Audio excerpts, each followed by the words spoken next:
right, good afternoon and welcome. Thank you for taking some time out of your day to join us for the groundbreaking ceremony of Pierce College Puyallup's newest building, dedicated to equitable STEM learning and engagement. My name is Matthew Campbell. I have the privilege of serving as the interim president here at Pierce College Puyallup. In a moment, I'll invite Chancellor Michelle Johnson to provide some acknowledgments and a little background of just how we got here, as well as an overview of the project. Then I'll ask you to indulge me a little longer so I can share some of the principles and some of the programming that this new building will nurture. Finally, the moment will come for us to put shovels into the earth to officially break ground. We'll have a couple coordinated digs, photo opportunities, and then everyone is invited to participate to grab a shovel, have your photo taken, and have a good time. So, without further ado, please welcome Dr. Michelle Johnson, Chancellor and CEO. Thanks, Matt. Well, good afternoon, everyone. It is so great to have you here to celebrate today. First, I want to introduce some individuals who have been amazing supporters of Pierce College. I want to begin with our Board of Trustees that are with us today. So our Board Chair, Brett Willis. Brett, our Vice Chair, Steve Smith. Our Trustees, Therese Pasquire, Clemencia Castro-Woolery, and unfortunately Lisa Boyd can't join us today, but she sends her regards. I also want to introduce the president of our Pierce College Fort Silicon campus, Dr. Julie White. We have representatives from the 25th, Representative Cindy Jacobson, who also is an adjunct faculty member at Pierce College teaching math, and Kelly Chambers. And Senator, there we go, and Senator Gildon has sent his regards. He can't be here today. We also have Paul Francis, who is our new Executive Director for the State Board for Community and Technical Colleges. So glad to have you, Paul. And we have, I know, Deputy Mayor Ned Whitting from Puyallup. I thought City Manager was going to be here, but maybe Steve. Is he there? Steve Kirkley. There you go, Steve. And I'm going to introduce some other individuals as we actually move through the program, okay? So we started as Fort Silicon Community College really in 1967, and we were located in the western region of our district in Lakewood. And we knew that very quickly the growth was happening in eastern Pierce County, and so we had a small extension site at 112th Street. And we outgrew that quite quickly. In 1985, we were able to acquire these beautiful 125 acres of property. And at that time, we changed our name to Pierce College to more accurately reflect the service district that we have. In 1999, well actually 1990, our first building was built on this campus, and it's the Gaspart building that is now our administration building. At one time, it was the only building here on campus for a number of years. And then in 1999, we were actually made a two-college district, and Pierce College Puyallup became the 34th community and technical college in our system, so we're the newest. We knew that as we grew here, and you can see all these other beautiful buildings that have come into place, that by 2017, we started looking at getting a new science building because the one that we had, really, we were outgrowing. We were at that point 104% of capacity. Now I want to talk a little bit about how funding happens in the state about buildings. So our community and technical college system is pretty amazing, and we get lots of compliments from the legislature because we have a very competitive and comprehensive scoring process where all of us, all 34 colleges, submit their capital needs, and then they get scored based on criteria. And then from that, we go to the legislature, and we try to get these buildings funded. So in 2017, we were hoping we could get into that biennial budget, but we had competition with our own system, and it was a time when only 3 buildings were going to get approved, and we were 6 on the list of our own internal list, so we didn't get funded. The next year, however, they made the next biennium They made some significant changes, and one that is really important into what we do, and that was to add issues of equity. What are your buildings doing to promote equity? Now, Pierce College, our mission is to create quality educational opportunities for a diverse community of learners to thrive in an evolving world.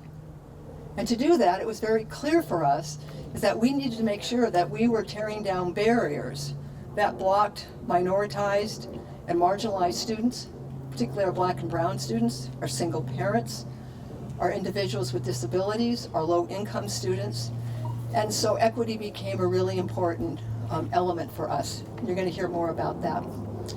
So fortunately, in the 2019-21 biennial budget, capital budget, this project became number one on the list. So we knew we were in.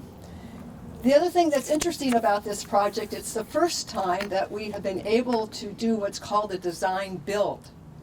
Normally what happens is you do a pre-design, and then you request funding to design a building for a biennium, and you get an architectural firm and you design it. And then if you're lucky, you go out and you request funding to have it built. And if there's enough funding, you get that biennium. If not, you get pushed out, and the further that you get pushed out, the more that the design was created no longer really works. But with this design build, we get to do that together in the same biennium. And we had, with all state capital projects, it goes out for bid. We had 13 architectural and construction teams bid on this building, and I'm pleased to say that the successful bidders is Integris Architect and Absher Construction, and they're here today. They have been amazing to work with, and I want to introduce some of them. Our lead architect and principal is Matthew Beeson, and our second is Sarah Wilder. They're both here. And other Absher people, other Integris, I know you're here, raise your hands please. It's an amazing team of individuals. And you can see the work they've already done. We'll get to share that later. For Absher, local company. So great to have Absher here. And so we have two representatives from Absher that are leads in this, Blaine Wolf and Jake Pevlar. There's Jake. And we have other Absher, so other Absher folks, if you would raise your hands as well. All of our projects are also managed through Department of Enterprise Services, and we've had a great project manager, Chris Gizzi. Chris is here, and Chris has now gotten a promotion, and so we have Dennis Flynn, who is our new project person, and they've both been great. In addition to that, we have our own project manager internally that we contract with, and that's Sue Solar. Is Sue here? Sue also led the project at Fort Steilacoom on our science building there, and so it's been a great addition to our team. And then on campus, Gus Lim, who is our Director of Facilities and Operations. Gus, thank you. And then I want to thank our grounds and our maintenance folks that got this all set up for us today. A couple of other pieces of information. So the big picture on it. This building is going to be just under 54,000 square feet. The total budget is going to be $51.5 million. 46 of that, or 41.9 of that came from state funding. That includes our contingency. But that was enough to get the job done. And so we said, well, we cannot continue to cut back on this building. And so we are providing $9.6 million in our own local reserves. And I'm really proud that Pierce College has been managed well fiscally. Thank you, Sylvie, and all your team, our admin VP, and our Board of Trustees, who made the commitment, because this is a 50-plus year investment.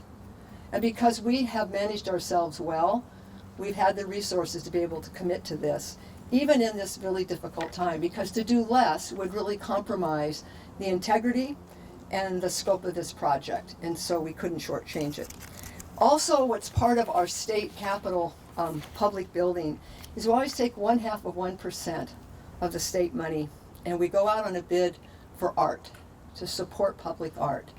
And so with the Washington Arts Commission and an internal committee, some of you are here, we again had, I think we had 12 artists who bid on this project. I'm pleased to say that the project art piece has been awarded to Preston Singletary. He identifies as a native glass artist, and he likes to think about the way of his own cultural perspectives and how that goes into kind of movement and movement of form. And he will be supported by a collaborator artist, David Franklin. We've already seen their pre-designs. They're spectacular, and so we look forward to that. I also want to thank our faculty and our staff who have participated, and our students who have given input into this process as we've designed this beautiful building. And so with that, you can come back again in June of '24 when we're going to be cutting ribbons, right, Blaine? And so with that, thank you for being here. And now I'm going to turn it back to Dr. Campbell, and Matt is going to tell you what's really going to go on in this building and the exciting piece, and then you'll have a chance to look at these wonderful diagrams and designs that our fabulous architectural team has put together. So thank you very much. It's all yours, Matt.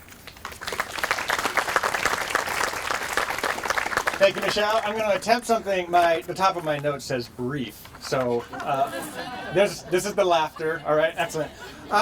Well, to build off of Michelle's overview, I wanted to take a moment to talk about a couple of the principles that have been central to this project. Setting the principles was really like the first thing that our architect design team really led us through was, what do you really want to go back to again and again that really grounds this building? So we started almost every meeting by centering those principles. Now, among those principles are things that you might think, that seems pretty obvious to achieving the mission of the institution. Things like science and engineering, innovation, and excellence. For a STEM building, that seems pretty obvious. Environmentally responsible. We really want to respond to the environment. We want to integrate with the environment. We want to use the environment for science education. Building a meaningful place for the college and for the broader community. How do we build a space that we can really look to and say, that has value, and it doesn't have value just today, it has value tomorrow as well. And as we slowly emerge from years of pandemic-induced remote learning, what does adaptable, future-focused, and flexible space look like? So that was a challenge to think not only like how have we always designed buildings, but how do we design for something we haven't necessarily seen or imagined? But in addition to that, the two principles that it feels like we return to most frequently were, one, building a space that is radically welcoming. When we did the press release, someone was like, I'm not sure I know what radically welcoming means. But it was really the idea, if you've been to our current STEM facilities here, I would not say they are radically welcoming. They're not particularly welcoming. I'm looking over at our faculty. Yeah, right? I mean, they are if you know what's there. And that was a major piece of why science is so inaccessible, why it's so marginalizing, is because you have to be in the know or you have to feel welcomed, and our facilities did not do that. Two, supporting Pierce College's commitment to building an anti-racist institution. So these may not seem like typical architectural elements. How does one design a building that advances anti-racism? Well, at its core, the focus is on removing barriers, advancing equitable access to STEM, and for communities that have been marginalized and minoritized, building spaces that provide for both the imagination and the reality of belonging. What does it mean to actually belong and see yourself in STEM education and STEM careers? This is our commitment to STEM education, and while the people inside the building will play the most crucial role, we cannot ignore the roles that architecture, art, design, and space and spice play in a purposeful ecosystem that advances our commitment to anti-racism. So what does it look like inside? You'll find multiple collaborative spaces on every floor. We've designed for synergy of offices, classrooms, labs, and learning spaces. Throughout the structure, we've not only thought of efficiency, but of access, discovery, invitations, and representation. You'll find dedicated spaces for biology and chemistry, for earth sciences and physics. If you see the posters that Michelle was talking about, the renderings here, you can actually see how the labs and how the flow is laid out. There's dynamic classrooms to serve multiple disciplines, seamless connections that bring students, staff, and faculty together, all-gender restrooms, and mothers' nursing facilities. And there's a fab lab with ideation and fabrication spaces, which not only will serve the creative space to engage our broader community of learners, but also as a place where we can realize the natural and perhaps unnatural intersections and overlaps of STEM and the arts. Where can we continue to challenge the limits of our historical understandings and context and all of the marginalization that that history carries to actualize new imagination and truly discover possibilities realized. I'd like to acknowledge the work of Charlie Parker, Vice President for Learning and Student Success. There's Charlie Parker. As well as Dr. Eddie Perry, our Dean of Natural Sciences. The contributions and many hours that the faculty, and many of whom are in attendance today, getting down to the do you want this door to open to the left or to the right? Oh, you want it to open up. Okay, right. Okay. And the engaged, as Michelle mentioned, the engaged voices of students. Thanks to Charlie Parker and Sylvia's leadership, really thinking around how do we actually compensate students for engagement in how we design buildings. That's a new approach for our system as a state, and it was something that we were able to engage in here at Pierce. And then all of these folks have just been phenomenal collaborators to design a facility that truly reflects the principles I referenced earlier.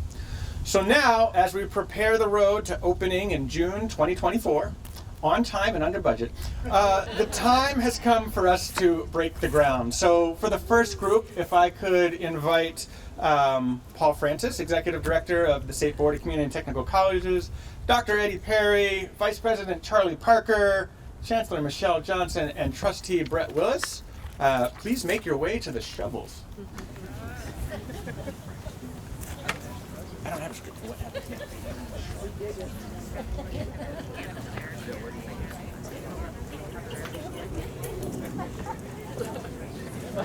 I'll stand next to it. Oh, throw some sugar away.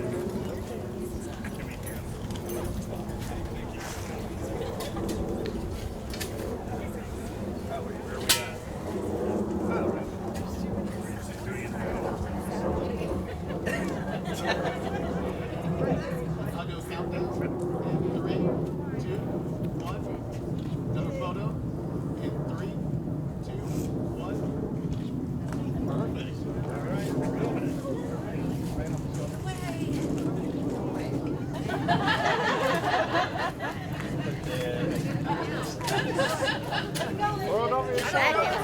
Back into it. No, we come back into that.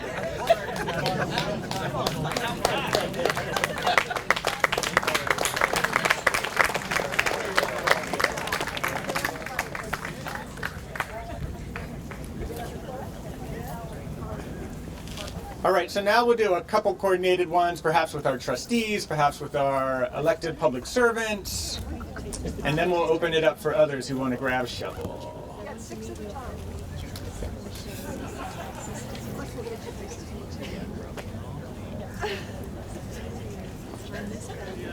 Where's Steve? Get up there, Steve! Okay, we'll get to the next one. Oh, actually, that's cool. Ready. 3, 2, 1. Another shot. In 3, 2, 1. Awesome.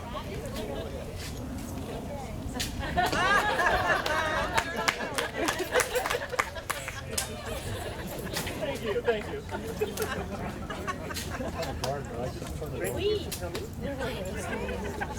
Who's next? How about our architects and our contractors? Come on up here, you guys. Don't be shy. Come on. Come on. Done all the work.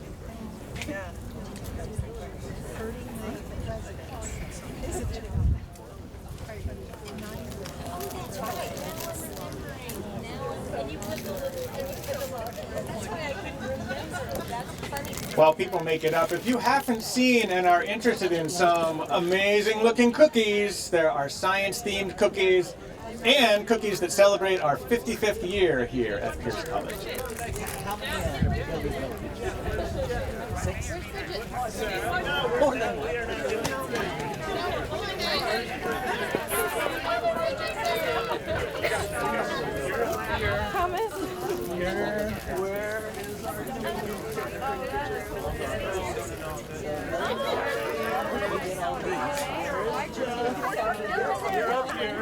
Hey, how's it going? Good to see you, sir. I never thought you would have grown beard. Started growing it one day. Usually when I grow it, my partner would always do it.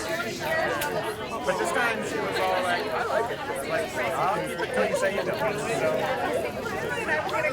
it goes well in the bowl. That's why I thought. Back, I'm studying sports medicine. Yeah, excited. Oh, tomorrow. Excellent. Excited to start the year and the new role. It's going to be new and different. Especially after several years.